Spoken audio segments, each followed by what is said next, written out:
Okay, I was tagged by one of these five-question meme things that was running around. I was tagged by Variablast, so these are kind of interesting questions, so I decided to go ahead and answer them. Question number one. Do you think that YouTube can actually change things? I do. I think YouTube will probably change society as much as television changed society, but I don't think that there's any possible way to predict how society is going to change because of it. So I guess we'll just have to wait and see. Question number two. If you are a fan of democracy, justify it. Well, I think the best way to do that, I can't do any better than Pericles. Let me just quote you from Pericles' funeral oration speech.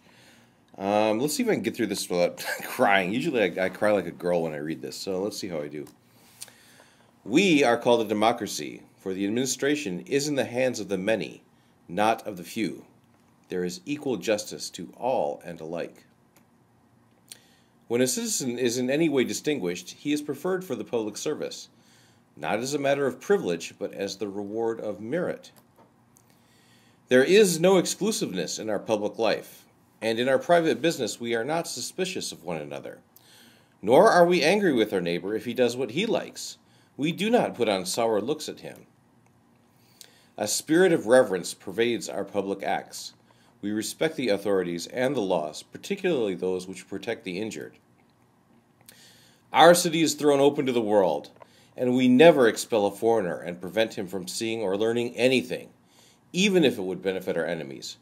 For our security does not rely on secrecy, but upon our own open hearts and hands. So I think just to describe it is to justify it. I don't think it needs any more justification than just that's the kind of society that I would really like to live in. Question number three. Is literature dying or dead, and what's your favorite work of fiction? Let me answer the second one first. My favorite work of fiction is Moby Dick, and I think it will illustrate why the answer to the first question is no. Moby Dick took about 100 years before people finally realized that it was really, a book that you just have to read. And so it might appear that literature is dying or dead, but there's a book that's out there, right? That's written by somebody, and we won't know that it is the book to be reading for another 100 years.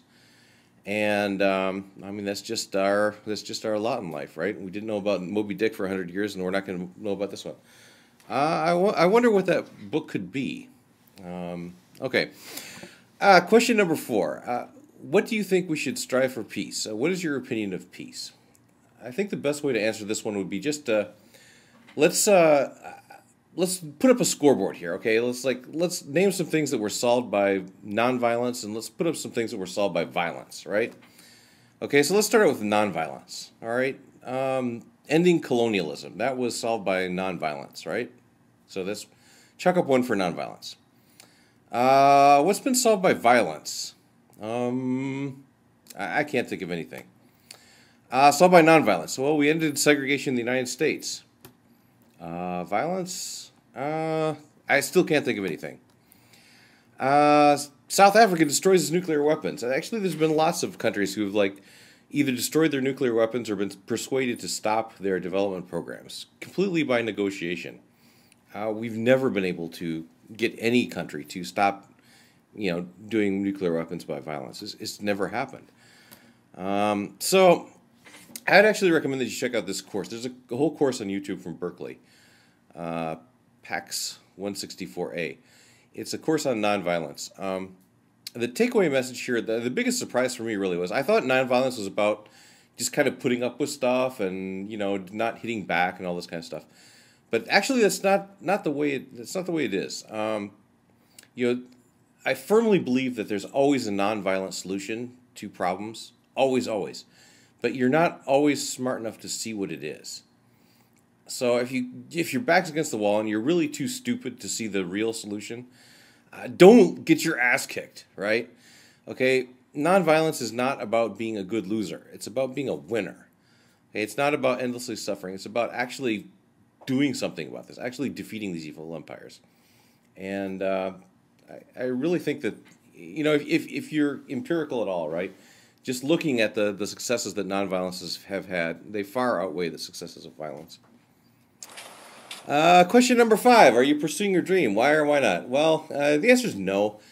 The reason not is it's just not that important right now. You may remember these two fellows. Right now they're in college, and I have some rather substantial college bills to pay. So until these guys are through, which will be a couple years, my particular dream just really isn't that important at all next to this.